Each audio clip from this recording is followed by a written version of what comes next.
Good evening, ladies and gentlemen. I'm Fiore, your professor of film entertainment, and this is a nice video capsule critique for those of you who are maybe just a little bit impatient and don't want to wait for the full-blown studio version of Outtakes with Fiore.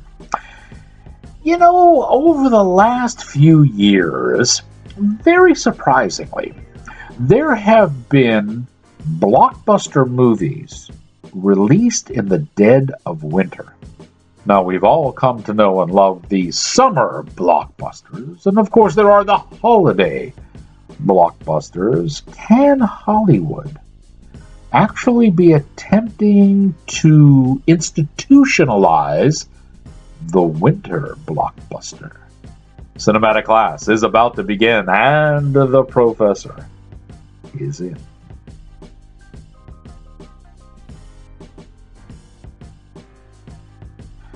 So after that build-up, today's lesson plan is ALITA, Battle Angel. This is probably one of the most anticipated films of 2019, even though 2019 has literally just started. And I can tell you straight off the bat, technically speaking, this is probably one of the most impressive films I've ever seen. I mean, it's that good. Now, you got to remember that we had a special press screening, and for that, they showed us ALITA, Battle Angel, in both IMAX and 3D. This movie needs that technology. And some of you are going to say, well, Fiore, wait a minute. You're talking about a movie that is dependent on technology in order to be good. Well, yes, I am talking about that. Now, that's not to say that without the technology, this movie is bad, because it's an okay movie. So you could still go and see it in regular 2D and say, okay, that was fun. It was a lot of fun. But the technology on this thing really, really makes it take off. I mean, it truly does. Now, understand what's going on in the movie industry here. You have movies that are really struggling to find a way to bring people into the theaters. I mean, let's face it, folks. Some folks at home have home theater systems that are a lot better than your local neighborhood theater. Mine is one of them. I mean, I've got a nice big screen that's in HD. I've got a giant sound system that's pumped through Bose system. Can you beat that? And there's a lot of theaters that, can't even come near to doing that. So when you have the opportunity to really exploit film to its technical heights, yeah, you got to take advantage of it. And, look who's behind this. James Cameron's behind it.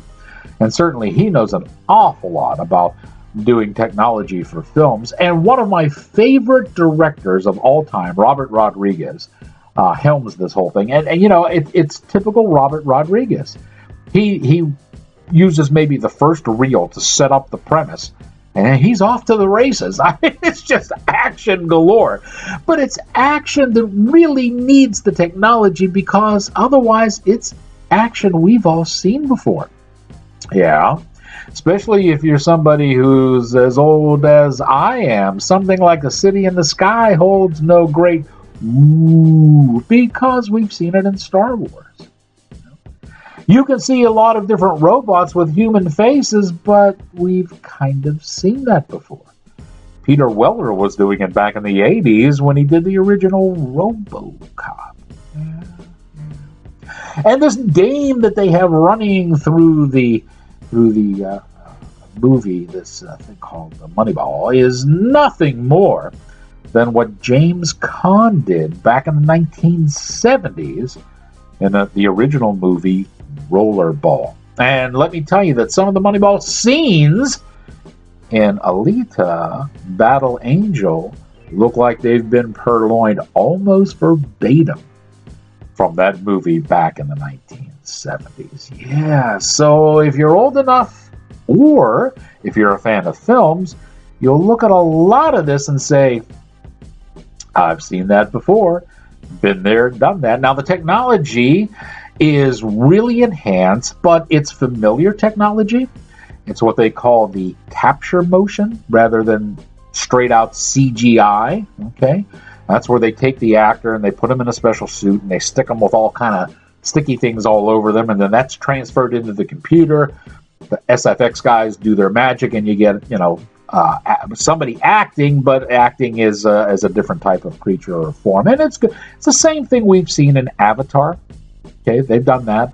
And probably the most notable version was Andy Serkis in the brand new series of Planet of the Apes, that trilogy they came out with where he was Caesar.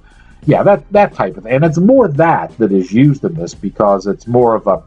Avatar was totally animated all the way through. It was made-up worlds and what have you. This is actual worlds with animated characters or CGI characters in it, so it's more like the Planet of the Apes things. And God knows that James Cameron has kind of become kingpin in that vein, so it certainly works. So if you have these elements for a story that basically is an action story that you've seen 1,000 times before, these things really enhance it and step it up to another level. So in that instance, this movie is definitely worth all the hype that people have been waiting for. A lot of good stars in this one too. You have Christoph Waltz, who is in this, and he's always good. He plays Dr. Ida, and you have two ladies who are I love to see them on screen, because I just think they're both very, very seductive on screen. And that's Michelle Rodriguez, and you have Jennifer Connelly. And some of you might say, well, Fiora, Jennifer is getting a little old, especially in terms of female Hollywood actresses. But I gotta tell you, she's a lot like Nicole Kidman. She's mellowing very well with age, and still does this old heart pretty good to see her up there on screen. Yeah, Jackie Earle Haley is in this one. I've never liked this guy. I really have not, and I've really got to tell you that his stock, as far as I'm concerned, dropped dramatically when he tried to reincarnate Freddy Krueger, and I thought he just did an abysmal job of that. Luckily, he is more machine in this than man. There's another Star Wars quote for you. And that kind of salvages, some things. Friend who follows us on Facebook, Casper Van Dien, also makes a role in this. And Mahershala Ali is in this as well. And of course, Alita is played by Rosa Salazar, and her animated character is actually kind of fun. It's a lot better than having her just play the role. Her animated character, Alita, is very good. So there's a nice cast behind it. You certainly have the technical wizardry. So, it's like when you go to get your tooth pulled, or even a root canal, okay? They have technology now that'll turn your whole face numb. And the dentist can go in there and do whatever he has to do, and you don't feel it. Now, you could sit back and you could say, I don't want all those foreign medicines and stuff in my body. Just go ahead and pull. Just like Little Shop of Horrors, right? All right. But why? If you have all this great stuff, why not take advantage of it? And that's what ALITA, Battle Angel, does. It takes guys in their top form, especially in the guise of Cameron and Rodriguez, and it puts them into a story that is, kind of, sort of, basically a story you've all seen, all know, and you all know. I'll give you a little example here. There's a subplot underneath the main protagonist-antagonist story in this, and that is that Professor Ito, Dr. Ito, if you will, Christoph Waltz's character, has tragically lost his daughter, and he is projecting the loss of his daughter. He's projecting his love for his daughter onto ALITA, who is a cyborg. Okay, it's in the story. You can see it, but certainly with a really strong script, this is a subplot that could have really plunged into the forefront. Something to really show the dimension and the dichotomy that this man is feeling over his love for his missing daughter and his realization of what this creature actually really is.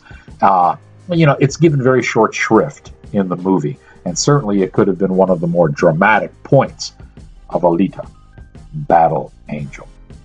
So it's kind of let's say C plus, B minus story. But man, you add all those special effects to it, this thing jumps up to an A and you don't want to miss it. I know tickets for IMAX and 3D are a little bit more expensive. Like an old friend of mine used to say, if first class is a nickel extra, spend it. And for this movie, you will thank me that you saw it in IMAX and 3D, because in that genre and that mode, wow, this one will knock your socks off. Now that you have learned what you have learned, you're into 3 lessons.